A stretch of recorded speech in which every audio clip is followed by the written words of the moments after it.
সব থেকে বেশি নির্ভয়, সেই সব থেকে বেশি অবহেলিত। কিন্তু আল্লাহর হাবিব সাল্লাল্লাহু আলাইহি ওয়াসাল্লাম বলে না না না,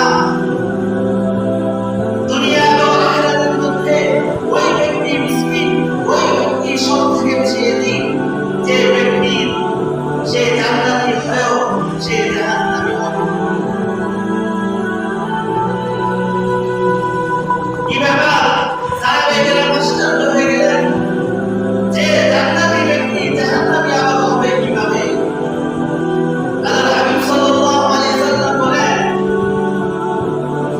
মানুষের হক বান্দার হক, যে ব্যক্তি কোন মুসলমান ভাইয়ের যদি কোন টাকা আকর্ষণ করে থাকে, কোন মুসলমান ভাইয়ের যদি টাকা সম্পদ লুণ্ঠন করে থাকে, কোন মুসলমান ভাইয়ের যদি ইজ্জত আবরুর ছিন্ন করে থাকে, কোন মুসলমান ভাইকে যদি সে কথার দ্বারা সে কষ্ট দেয়, কোন মুসলমান ভাইকে যদি সে তার ছায়া দ্বারা, সে তার কষ্টের দ্বারা, সে তার হাতের দ্বারা, সে তার মুখের দ্বারা, সে তার ভাব ভঙ্গিমার দ্বারা যদি তার ভাইকে কষ্ট দেয়, ওই বান্দার হক যে ব্যক্তি তার সে কবরে নিয়ে যাবে, ওই ব্যক্তির মতো মিসকিন, ওই ব্যক্তির মতো এতিম আর কেউ হবে না।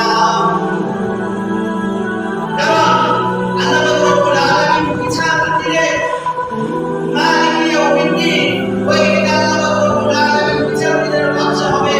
ইয়াকা নাবুদু ওয়া ইয়াকা নাস্তাঈন, ওই দিন যারা মাসলুম ছিল, যারা দুনিয়াতে যারা জুলুম অত্যাচার যারা শিকার করেছে, যারা সম্পদ যারা লুণ্ঠন করেছে, যারা ইজ্জত আবরুকে যারা ছিন্ন করেছে, তাদেরকে উঠানো হবে। আর মাসলুমরা আল্লাহর কাছে বিচার যাবে, আল্লাহর কাছে সাহায্য চাবে।